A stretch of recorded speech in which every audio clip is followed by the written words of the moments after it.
Hello, I'm Ronnie Eldridge. Welcome to Eldridge and Company. My friend Naomi Chase is an artist, a cultural observer, and a feminist who writes award-winning fiction, nonfiction, and poetry. And this time she's written a novel in verse about a woman's resilience in a world of intrigue. It's got a long title. It's called The Journals of Empress Galla Placidia from Her Faithful Servant Lepida. She's my guest today, and welcome. Hi. So, at first, I thought you had made this story up.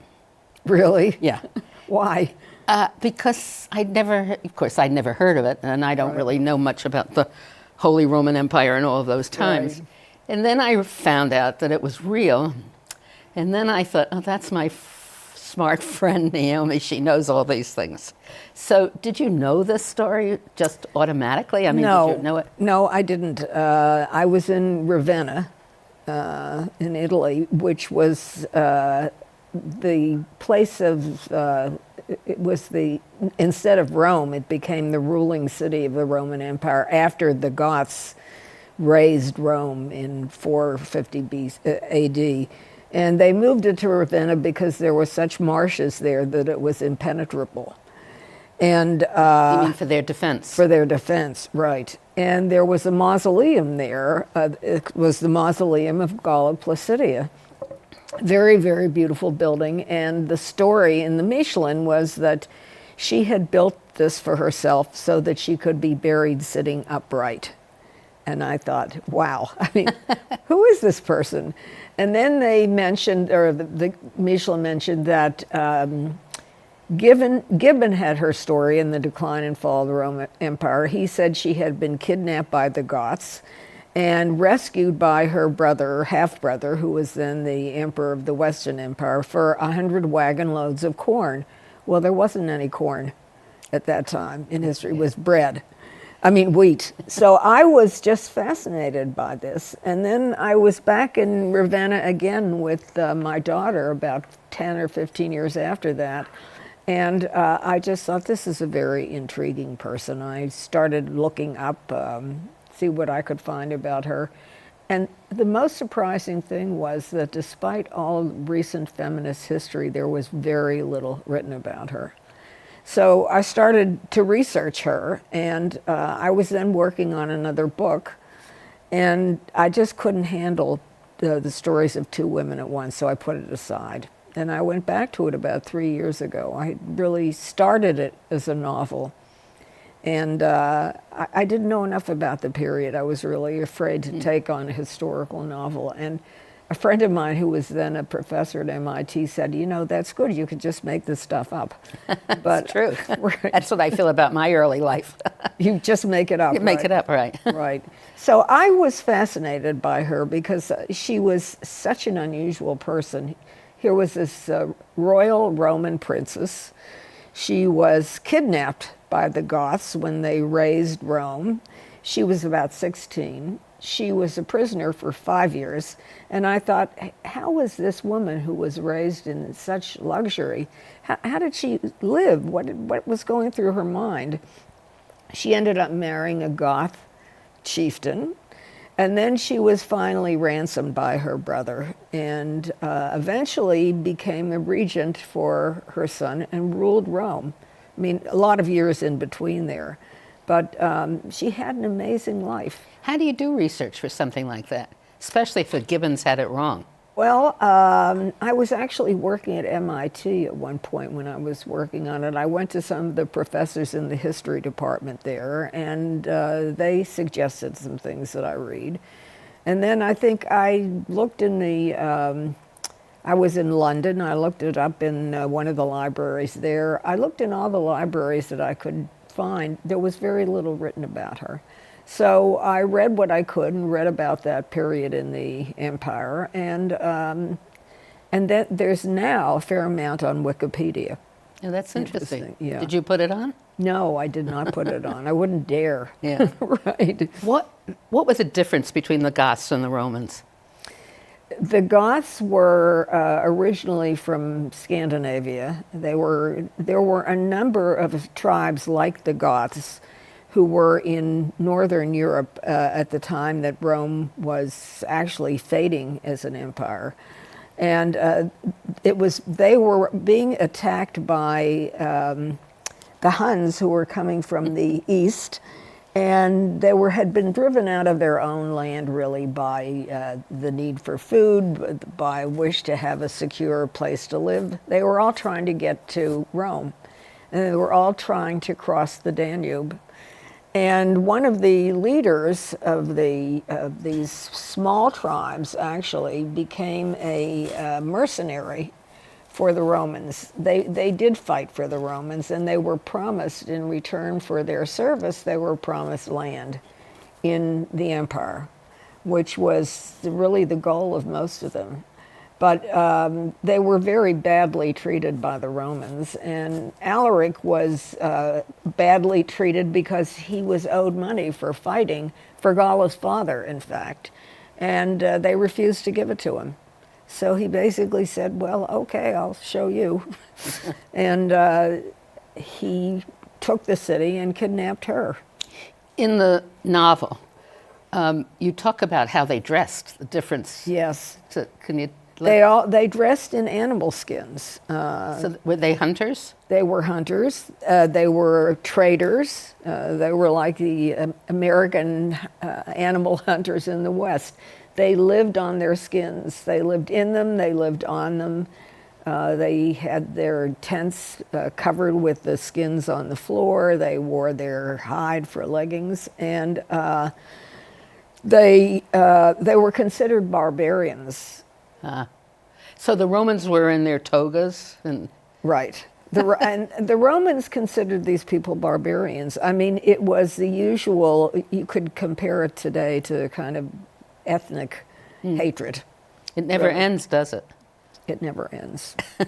We can't even figure out when it started. But right. This is not a very long novel. No. But in it, you capture the essence of many years of what happened. And also in it, you said that the Goths didn't know how to sail.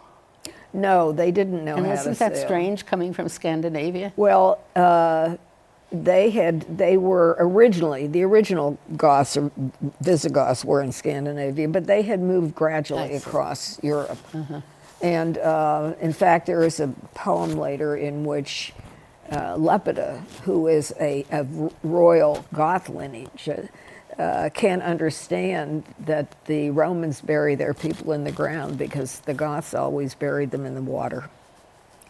Isn't that interesting? Right. Now, Lepida was a Goth. Lepida was a Goth. She was... And even when Galla was still in Rome, Lepida was her... Well, Lepida became her nursemaid because Galla's mother died when Galla was 2. And her father, the Emperor Theodosius, who was the last emperor to rule an undivided empire, died when she was about 6.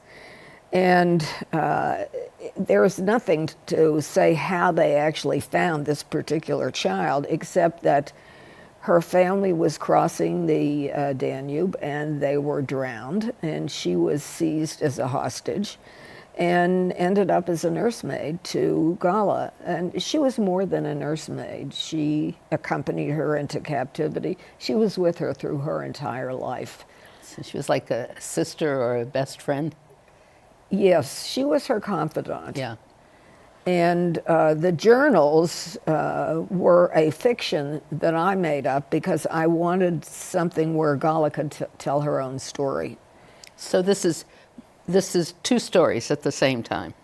This is 2 stories, right? And the story of Galla tells her own story in poetry, and at the bottom of the page, Lepida comments on it in prose.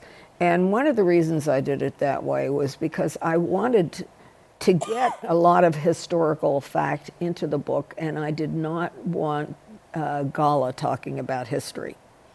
So Galla talks about emotion and what's happening to her. Yeah. And Lepida tries to put it in context. Do you want to read? Sure.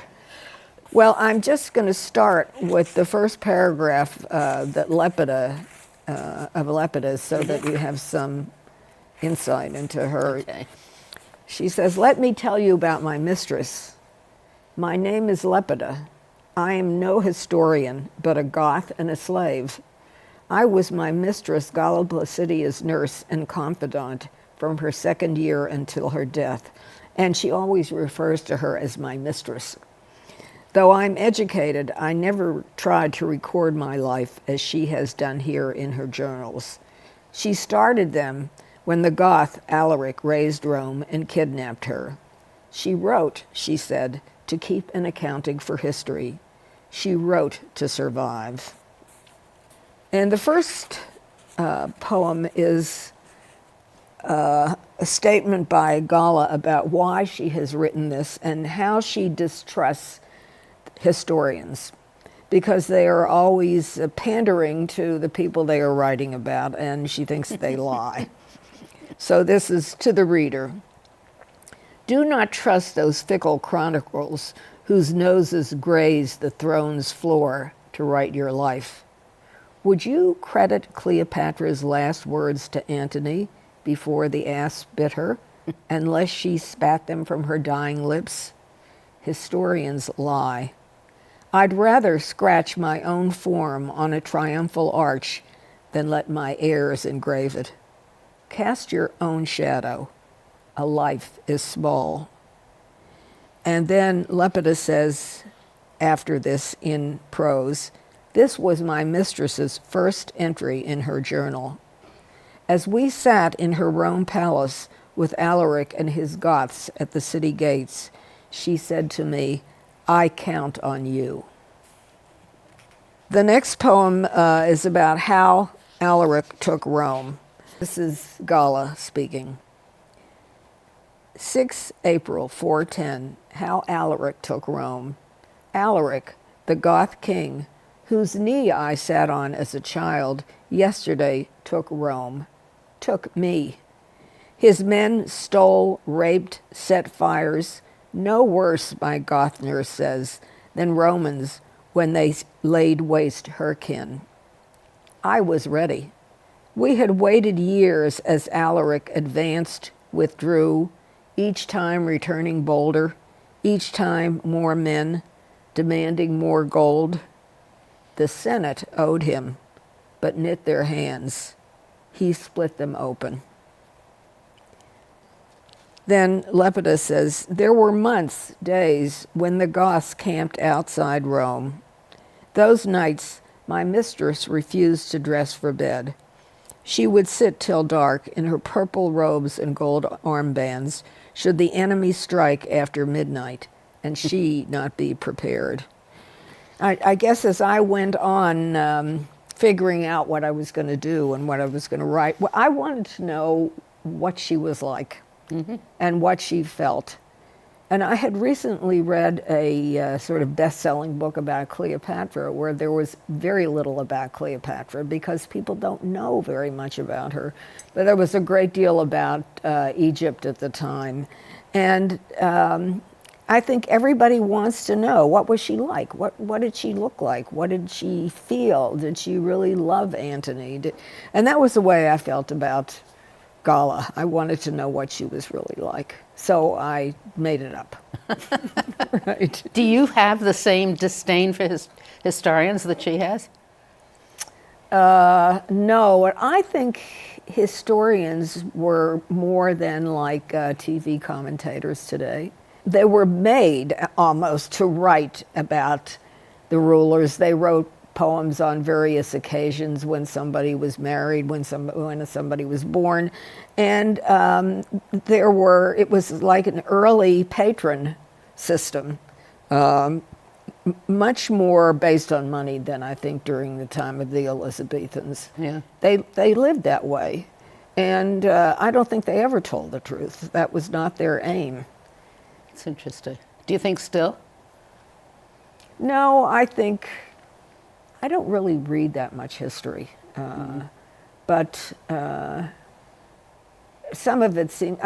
I would take Reagan as an example. Everything that's written about Reagan seems to make him an incredibly great man, and I think the fact is that we never saw it, right? we never thought he was a great man. Yeah. No. It's interesting.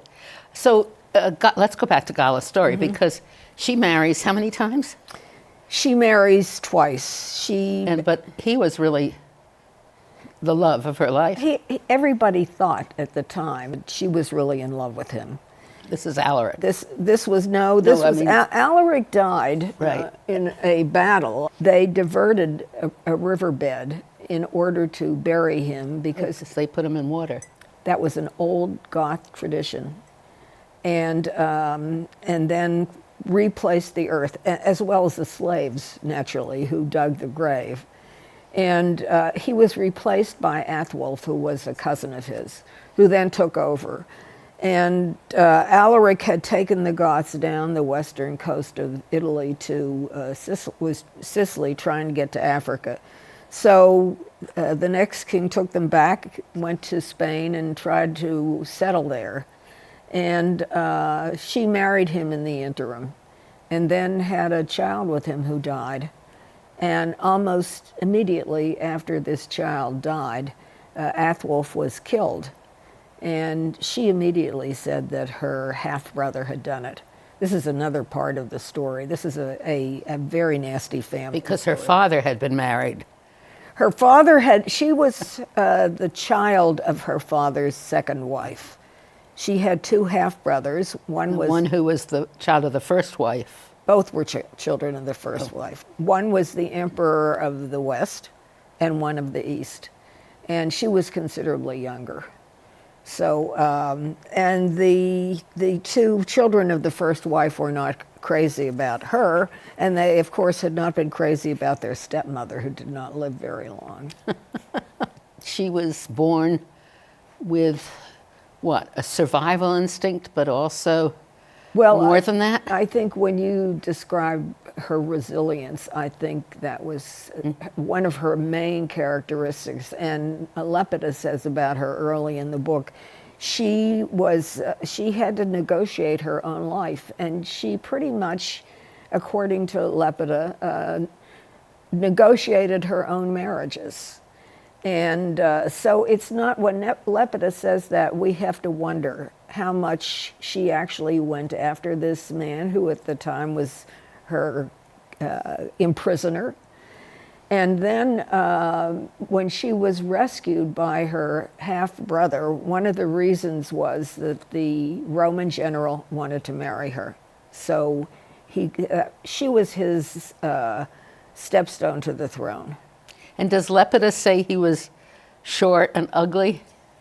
Yeah, I'll read you that poem if I could. But still, she married him, right? Well, she married him. First of all, she didn't have any choice. The reason her brother brought her back is because this general of his, Constantius, who had been very successful in fighting in France, wanted to marry her, convinced her brother to ransom her and bring her back so he could marry her. And of course, she came back after 5 years in exile. And although she had her own palaces and things, the money that her father had left her, she was still pretty much under his foot, really. Mm-hmm. So she married him and had 2 children with him. And then he died. And, well, this is part of I would say, the resilience there. Her half-brother was rumored really had the hots for her and was constantly touching her and making overtures. When her husband, who was then this general, who was part ruler, died, the people in Rome turned against her and told her brother that she was a thief, she had stolen, so he exiled her. Again. So this was her second exile. But meanwhile, she had lived in Rome and been pretty important there. Why did she want to be sitting up when she died? We can't tell. Nobody knows. And of course, the same reason that she stayed dressed and awake when the Goths were about to take over. Right. I think it was very important to her to try and be in charge, because she had been, when she was a captive of the Goths, she had no power. When she went back and married this general, she was really, she was really, as I said, under her half-brother's foot. And this was a second exile for her. Her children were very young, and she crossed the waters and went to Constantinople, where her other half-brother, who hated her, was the emperor. But where was she going to go? So let's just talk now because about verse. In this remarkable kind of verse, with Lipita talking her side of it, you've told this very complicated story that we've talked about, and you can understand it. I mean, it's all done. So tell me why you selected that rather than writing it as fiction. Well, I have written a lot of fiction. Prose, I mean. I've written a lot of short stories, but, they're made up. And I was really concerned about writing a historical novel about her with the fact that I wasn't a historian. And I sort of imagined what kind of reviews there would be of this novel by someone who wasn't a historian. And a couple people had read what I would call bodice rippers about her, about sort of her lustiness and and I thought they were ridiculous. And also, somehow it was easier for me to write this as poetry. It's really hard to describe. Do you like writing poetry better than prose? I think I do. You do? Yeah. And is it because you're using your own thoughts, imagination, heart in the poetry? Well, it's a much more condensed form of language. It's a much more metaphorical. And it's really, I don't know, I can't really tell you why, because I just wrote a novel. I got a fellowship as an emerging writer. I was 3 times older than every one of the other fellows, but I wrote a novel. And I enjoyed writing it, and I think it's very good. I don't think it's as good as my poetry. Does the poetry reveal more of you than writing in prose? Well, a lot of the fiction that I wrote was based on my family. And one of the reasons that I started writing, the last novel in verse that I wrote because my daughter got married, and I had written a lot about my children, and I felt I could not write about my daughter's marriage or about her husband's family. So I thought I just have to do something different. And that was when I wrote Giddle, which was a totally made-up human being. A wonderful story, but a strong woman. A strong woman. And this was a strong woman, too. Yes. Do you like strong women? Absolutely. Right. Is that from your just natural feminist side? I think so, yes. Yeah. It's a great interest of yours. It's a combination of your politics also, right? Yes, well, I guess that's the other thing is I really believe that everything is political. And I would say that both this and the other novel, Giddle, which is about a little girl who's chosen by God to be the Messiah and turns him down because she doesn't like the way he's treated women, that's the way I would like to see all women be, really. What, honest? Honest, self-respecting, resilient. Resilient. I think resilient is an incredibly important human trait. Think about the refugees in today's history. If those people weren't resilient, How can you imagine can't doing what they do? You can't imagine it. And history obviously is one wave after another like this. That's right. That's how we all got to where we are, and we're still going. The resiliency. Do other poets, is that an ingredient for a good poet? What? Writing? Strong beliefs and some kind of a sense? Well, I think poets believe, probably all artists do, because art is such an poorly paying occupation.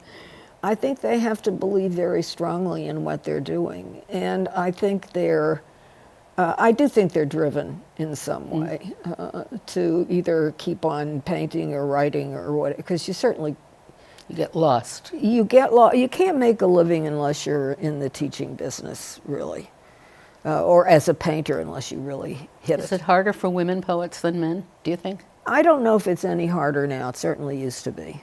Is it difficult to have poetry printed? Very difficult. Very difficult. Well, it's difficult to get anything printed today because you have to be a bestseller. And the big houses, that's what they want. There are not that many poetry presses. Well, there are a lot of small poetry presses. And again, those are sort of sacrificial lives of the publishers. I was a publisher at one point. I started my own press because I couldn't get my first book published. It's so interesting. And I started it with two other poets who were in the same position. So we started a press and printed our own books. What's your next project? My next project is to write something about the origins of my family. Although I have written a lot about my parents' history, but my grandchildren, I think, they think everybody was born in America with, with a lot of money. A lot of money. Everything with around them. 2 cars in the garage, know. And I think, despite what they learn in school, if they learn history in school, they have no idea because my parents are dead. My grandparents, they never knew. Their father's parents. I want them to know where they come from. You bring us a sense of where we are in the history of the world with truth and passion. And that's the end of our interview.